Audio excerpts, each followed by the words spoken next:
Oh, I love it. All right, ladies and gentlemen, thank you for joining us once again. This is being our first real episode of Clearbrook Corner.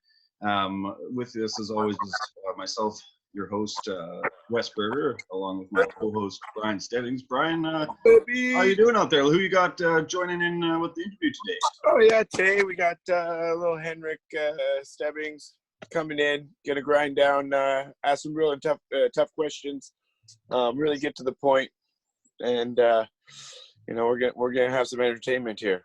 Fantastic. Well, as everyone can see, we are joined by our first ever guest on Clearbrook Corner Quarantine Edition, visiting us and sipping on, as we speak, a delicious ice cold Clearbrook, none other than Delta Force Assistant Captain, Defenseman Kyle Byran. Kyle, thanks for joining us.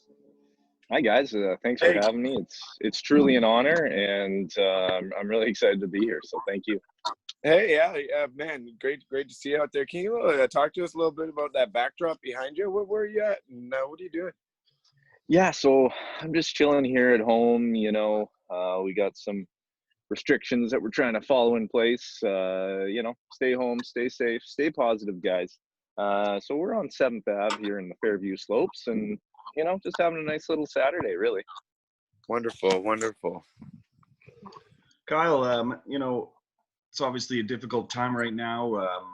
The Delta Force season is on hold in light of the current health situation. Just want to get your thoughts on how you're coping with, the season coming to an abrupt halt so close to the playoff drive here. Well, it was definitely disappointing to say the least. I mean, I think we were really starting to fire on all cylinders, really get things rolling for the playoffs. I mean, that's, as you guys know, that's when we play our best hockey. That's why we are the champions, and that's why we were going to continue to be champions again this season. So it was a little bit frustrating. I totally understand the entire situation, but I felt we were really rolling there, and the team was getting a lot of shots. Our goalie was playing well. So yeah, it's a little frustrating, but hopefully we can get the season rolling again here. What kind of power skating lessons are you taking on the offside right now, just to keep up, just in case the season gets back and going? Are you doing a little dry land, a little wet land, a little Clearbrook land? What are you doing? So a few things. One, I've been doing some push-ups just in my living room here. Whoa! Number you got two, some definition right now. Number two, the ab wheel, if you're familiar with that. No, I'm not actually. We are not actually. If you could elaborate on that. No, I'm so on it's basically a wheel with a stick, and you extend out and pull it back in. It's really good for the core. You'll be sore for the next 6 days even if you're in great shape like I am. The third thing I've been doing, specifically to skating and working on the legs, is to mimic the actions of skating. I can't go to a rink right now. So what I've been doing is dumping some water on the kitchen floor, throwing some soap down, and kind of holding myself up, and really just kind of pushing out left and right, pretending like I'm actually doing the skating motions. It's great for the groins, the glutes. It's really kept me in shape throughout this time. Wow. I'm impressed. Wow. I mean, you're killing two birds with one stone there. You're keeping the floor clean and sanitized in this environment. You just can't be more important than that. That's where the virus lives, is primarily on the floor. So really keeping with what I know is something that's important to you is taking this situation seriously and taking all reasonable measures. I wonder, I think there was one of the questions we wanted to touch on with you was, we noticed that you made an important shift in your facial protection more recently within the season, going from half visor to the less well-known but potentially avant-garde full visor, reminiscent of a young Luis Mendoza. in Mighty Ducks 2. First of all, maybe just talk about your inspiration for that and how it's been going for you. So, you know, over the last few months, I've had a few people that I know have got their jaw broken, they've got their teeth knocked out, and I said to myself, I don't want to be the guy that throws on the visor after his teeth are all knocked out. I want to be a little bit proactive here and get it on before. Now, I was not really happy about it. It's uncomfortable, it's heavy. The first game that I threw it on, I played terrible. I think I was -5 with a hooking penalty that they scored on. So I was pretty choked right as sounds like a pretty that average transition day for you, right? Don't blame the visor, okay? Yeah, like I don't know. Like we all have our off days. Out there, I don't know. Yeah. And so, anyways, you know, I've adjusted to it. I've kind of pulled it down a little bit further. I find that it gets all that cage area out of my peripheral vision downstairs. I'm still not 100% comfortable, but you know, it gives me a little bit more confidence in there to go into the corners, to block shots. You know, my inspiration on the back end for how to play good defense is on our team, Chris Paulson. I mean, he's an absolute maniac there, throwing himself in harm's way every single game, and he doesn't even have a full face shield anymore. So, I mean, that guy's just a savage, and I just want to try to mimic the heart that he has out there by being able to get in and block some shots and help out for the team. So fantastic stuff. I mean, what an insight on the team you're giving us. This is more information than we could ever handle.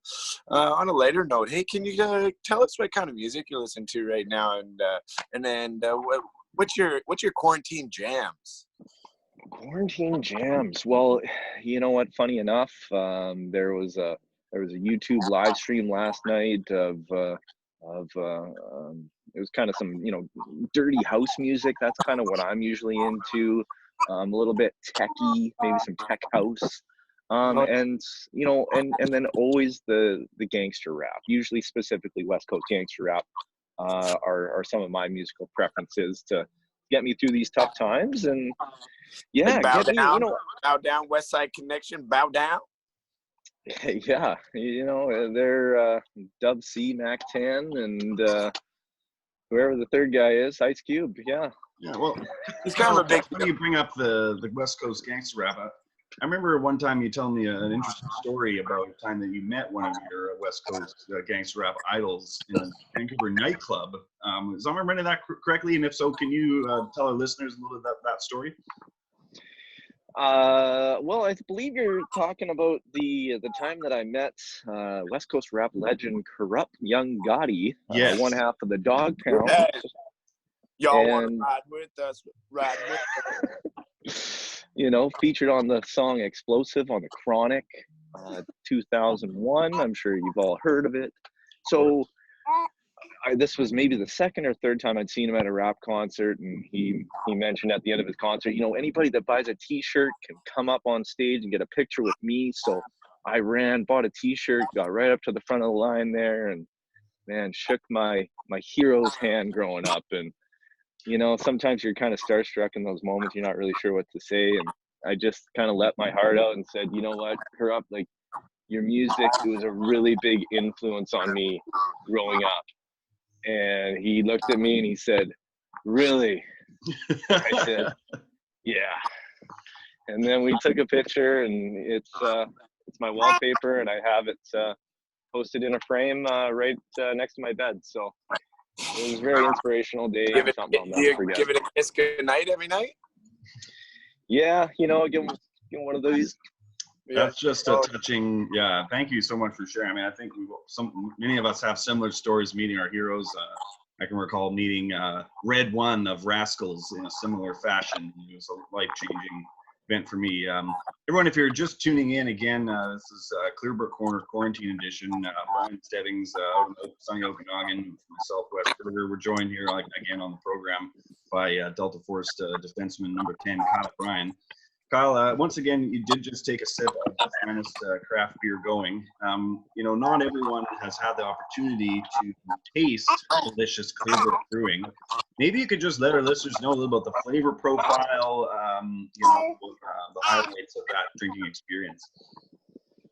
So, I mean, tough to describe it it's really, I think the can really shows what it's all about.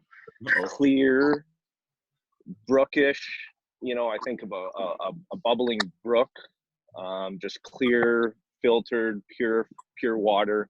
The coldness of the mountains is refreshing. It's a good morning beer. It's a good lunch beer. It's a great evening beer. A great hockey beer. So it's very versatile. In just like the flavor profile, I mean, it's everything you look for in a lager. You want something just, mild, smooth, and that's what this guy is. And it's I think we're really lucky that we get to be sponsored by a company such as Clearbrook Brewing. So yeah, I mean, such a quality product, Absolutely. Well, Bryan, I can tell your interview companion there is getting a little bit restless. So, and we don't want to talk about too much of Mr. Bryan. Maybe you want to take us home with one final question for our guest. Yeah, sounds great. Hey, Biz. Well, thanks again for coming out and spending a little bit of time with us and showing the people a little insight to your life. If you could change one thing in your life, what would it be? If I could change one thing in my life, well, I think it would be to be less of a slug out there on the ice. Just the speed that I have on the ice is really not something that I'm proud of. I would love to be a very fast skater, somebody that really builds some momentum out there, on our team. Who can I, maybe like, Tyler Marples has got some great speed out there. I'd love to have the speed and stamina of him. And I think I could be top player in all of the PAHL if I had his speed. I mean, with my hands, the headiness that I possess out there. If I just had some speed, I think I'd be leading the league in points. So that's one thing I can change in my life, and I think a lot of things outside of hockey would change if I had that speed as well. Yeah, you just become a more complete human. Yeah, it's one of the, I mean, if we all had Tyler Marple's speed out there, it would be a game changer. And I don't think they would have us out there. We're too good. Yeah, and I mean, I think if you keep up with those soap power skating exercises during this quarantine, you're going to have a chance. And who knows, maybe we can get Tyler on the show to talk to us a little bit about what he does to get those quick feet there. That'd be fantastic. If you're watching this, Tyler Marple, drop us a line here. Give us your off-season condition and workout so you get that speed. Amazing. Well, right. If there's nothing else, Mr. Stebbings, I think we can wrap this puppy up here. Absolutely. Thank you, everyone, for joining us on our first full episode of Clearbrook Corner Quarantine Edition. Special thanks again to Kyle Byran, our first guest, for joining us. Stay safe, stay positive, and most of all, stay home. But while you're there, keep it clear, keep it clean, and keep it Clearbrook. Cheers to Clearbrook. Keep your stick on the ice and go far post. Steve's our MVP, and we'll see you next time. Cheers. See you later. Cheers, y'all.